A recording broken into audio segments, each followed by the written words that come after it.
Welcome to my channel Bang Jack. Jangan lupa di subscribe and like. Bismillahirrahmanirrahim. Assalamualaikum warahmatullahi wabarakatuh. Apa kabar pada hari ini? Semoga kita semua selalu diberikan kesehatan oleh Allah Subhanahu wa Ta'ala. Amin ya Allah ya Rabbal Alamin. Alhamdulillah, kita bisa kembali lagi hadir di dalam mata pelajaran PAI BP ya. Meskipun kita masih dalam keadaan suasana di rumah masing-masing, akan tetapi kita harus senantiasa bersabar ya. Semoga pandemi ini cepat berlalu. Insya Allah di awal semester yang kedua ini kita akan membahas PAI bab yang ketujuh, yaitu rendah hati, hemat, dan sederhana. Agar pertemuan kita hari ini ya di rumah masing-masing tentunya dengan mendengarkan Bapak ya, dengan mendengarkan materi yang akan Bapak sampaikan agar lebih bermanfaat dan ada di dalam ridhonya Allah Subhanahu wa Ta'ala, maka alangkah baiknya kita buka pertemuan kita ini dengan membacakan bacaan basmalah secara bersama-sama. Bismillahirrahmanirrahim. Peta konsep. Insya Allah di sini kita akan mengkaji ya pembelajaran kajian rendah hati, hemat dan sederhana dalam Al-Quran.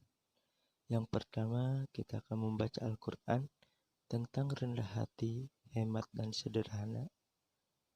Yang kedua kita akan membuat mufradat tentang rendah hati, hemat dan sederhana. Dan yang ketiga kita akan memahami kandungan Al-Quran tentang rendah hati, hemat dan sederhana. Nah, kembali lagi ke poin yang pertama, membaca Al-Quran tentang rendah hati, hemat dan sederhana itu akan menghasilkan memahami bacaan alif lam dan menerapkannya ya. Berarti kita memahami alif lam samsiah dan alif lam qamariyah. Kemudian membuat mufradat tentang rendah hati, hemat dan sederhana itu menerjemahkan ayat Al-Quran ya yang dihasilkannya. Kemudian memahami kandungan Al-Quran tentang rendah hati, hemat dan sederhana menghasilkan mengamalkan dengan akhlak mulia. Dari ketiga konsepan tersebut, sikap mulia yang akan didapatkan yaitu yang pertama mencintai Al-Quran, yang kedua menerapkan hidup hemat, dan yang ketiga berlaku hidup sederhana ya.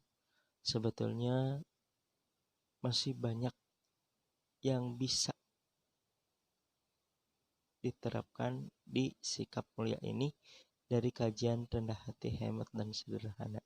Tetapi Bapak hanya 3 saja ya, yaitu mencintai Al-Quran, menerapkan hidup hemat, dan berlaku hidup sederhana. Yuk kita sama-sama mengkaji ya tentang Quran surat Al-Furqan ayat 63. Kita sama-sama untuk membacanya. A'udzu billahi minasyaitonir rajim. Bismillahirrahmanirrahim. وعباد الرحمن الذين يمشون على الأرض هونا وإذا خاطبهم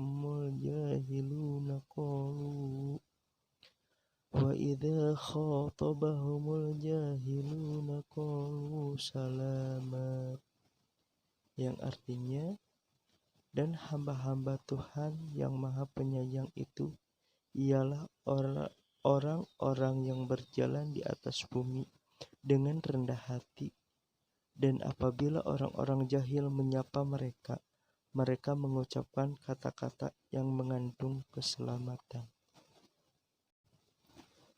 Yang dimaksud dengan hamba-hamba Tuhan yang Maha Penyayang itu ialah orang-orang yang berjalan di atas bumi dengan rendah hati. Jadi, jika kita ingin disayang oleh Allah, oleh Rabb kita, maka kita dalam kehidupan sehari-hari harus mempunyai sikap rendah hati.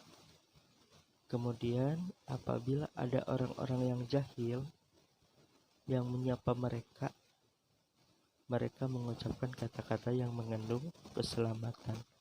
Jadi bukannya mendoakan atau mengucapkan kata-kata dengan ketidakselamatanya, akan tetapi mereka mengucapkannya dengan kata-kata yang mengandung keselamatan. Salah satu contohnya yaitu Nabi Muhammad Sallallahu Alaihi Wasallam. Ketika Nabi Muhammad pergi berjalan untuk menunaikan sholat di masjid, Nabi Muhammad selalu diludahi oleh orang-orang Yahudi yang mempunyai warung.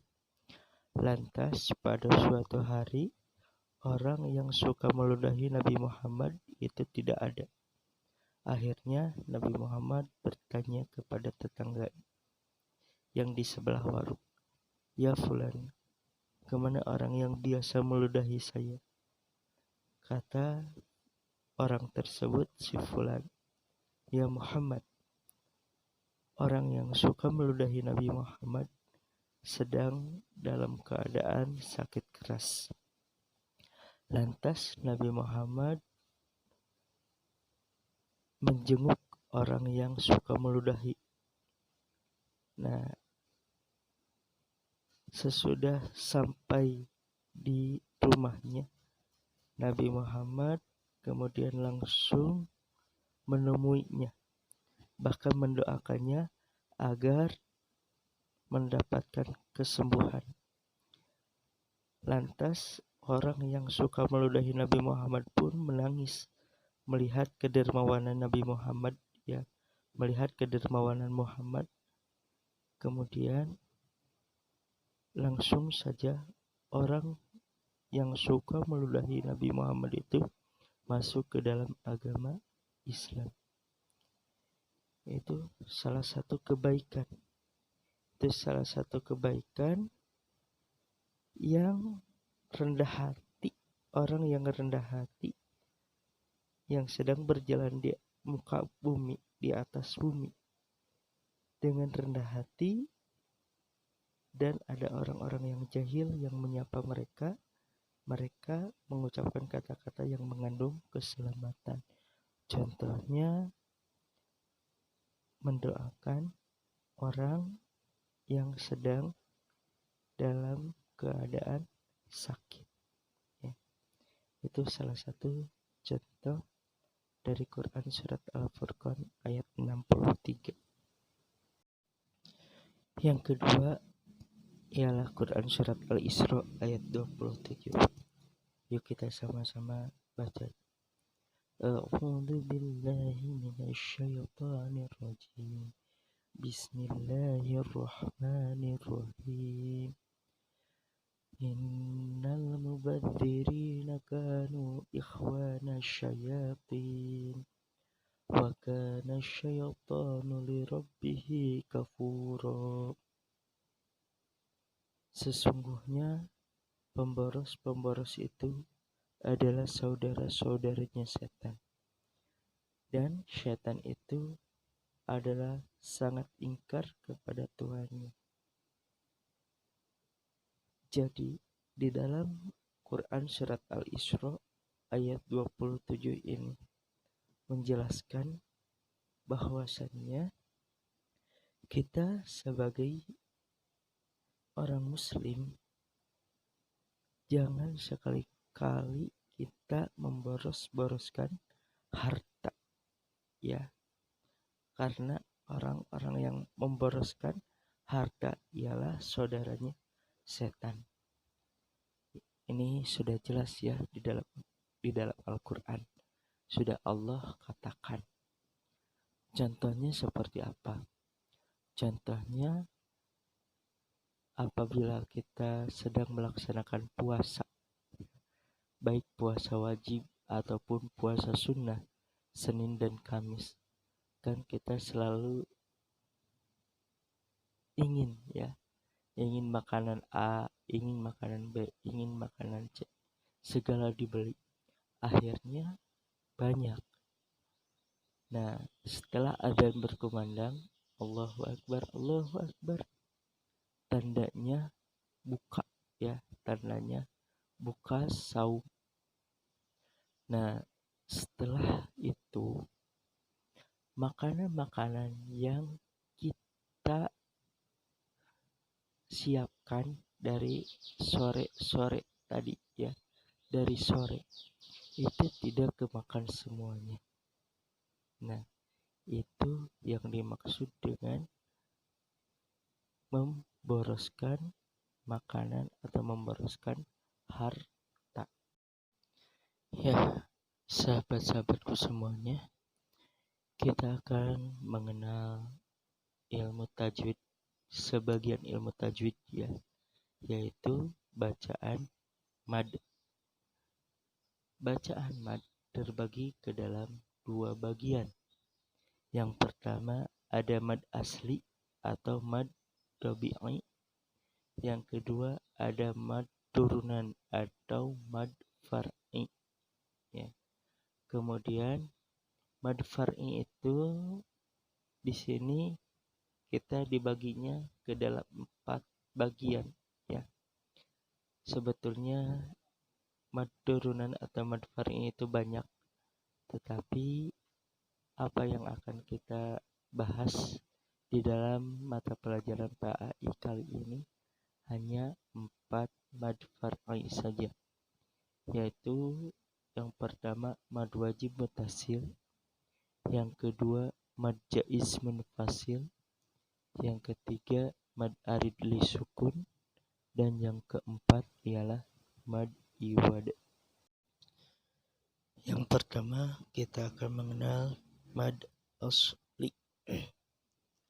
Disebut mad asli atau mad tabi'i, ya, apabila terdapat harkat fathah diikuti dengan alif, kasroh dengan ya sukun, dan dhammah dengan waw sukun. Cara membacanya ialah dipanjangkan satu alif atau 2 harkat, ya, bisa disebut dengan satu alif ataupun 2 harkat.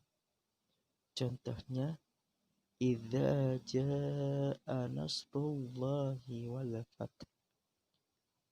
Itu ada yang warna berbeda, ya, sengaja agar terlihat ya, udah fathah, sebelumnya fathah ada alif, ya, jadi dibacanya 2 harkat.